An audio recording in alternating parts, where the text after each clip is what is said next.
Let's face it, the internet is so vast and it's so massive that we have no idea where our data is going at any given moment. And while there might be some tangible, let's say, benefits where our data tries to come back to us in the form of targeted ads, the unfortunate reality is that there are things out there that might use our data for more nefarious purposes.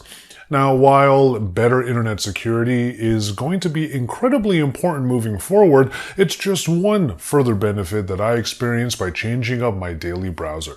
This is Pocket Now, and I'm Joshua Vergara. What's going on, everybody? Let me take a second here to talk about the Brave browser.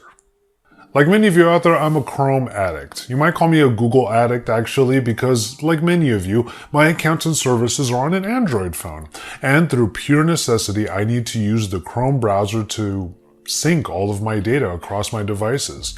It is also a matter of convenience. When setting up a new computer, logging into my Google account just means that my bookmarks, history, favorites, and extensions are all automatically installed without me having to do much work.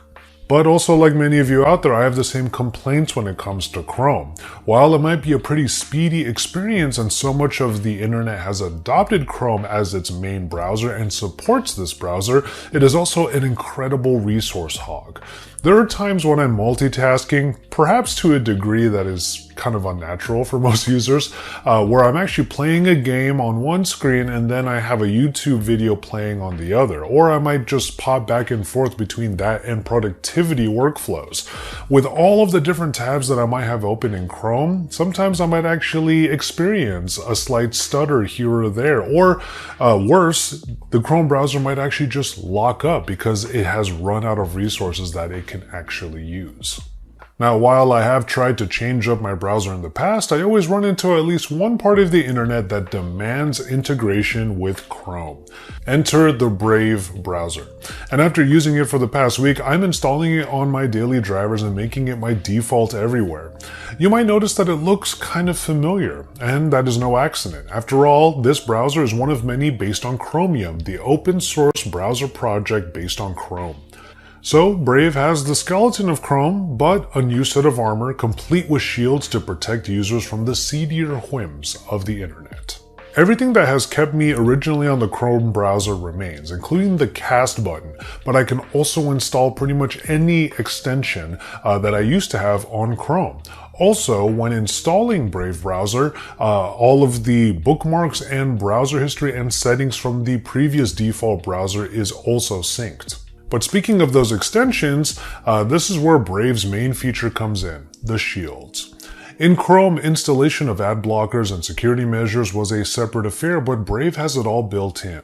The shields not only block unwanted ads and prevent the annoying autoplay found on various websites, but it also keeps back all of the trackers trying to sink their claws into your data. It wasn't until I used the Brave browser on the daily for like the last week that I realized how many attempts were being made on my data on the daily. I've been able to surf the web the same as I always have, and according to the browser, it still blocked tens of thousands of ads and hundreds of trackers. Apropos of me to have my little avatar in the corner be a ninja. What's funny is all of that, important as it is, turned out to be secondary to my main reason why I moved to Brave, and that would be its minimal footprint. And even after putting in my most used extensions, I was still able to keep the resource load to a minimum because ad blocking is already an integral part of the Brave browser. It's not an extra. And the result has been a browsing experience that doesn't bog down my system the way that Chrome has in the past. For a lot of people and a lot of you watching, this might be one reason already to give this a try. And the Brave browser is actually cross-platform. You can install it on iOS and Android devices, and I'm certainly going to make it a permanent part of my new device setup. Now, I gave this one a little bit of thought because while browsers are a thing in the Google Play Store, for example, it's not as if we use it as much as we do on desktops. However, there are times when you're in one of the many applications you'll have installed on your phones that it wants to open up a browser, and it's during that little handoff between the app and the browser that I want to make sure those shields are definitely up. Device sync is currently bookmarks only, but that will change as the Brave browser grows out of its beta stages and adds more features moving forward. One of those features is an expansion of the BAT or BAT token system, where a blockchain currency layer awards users and websites for allowing certified safe ads. Now, if you want to check it out for yourself, you can go into the links down below and try out a browser for yourself that treats you less like a product and lets you surf the internet faster than the speed of Chrome with less of the resource cost. But in any case, let's go ahead and just call it on this one. Thank you so much for watching, and you can get into the comment sections down below. Let us know what browser you're currently using, and if you choose to try out the Brave browser, let us know what your experience has been as well.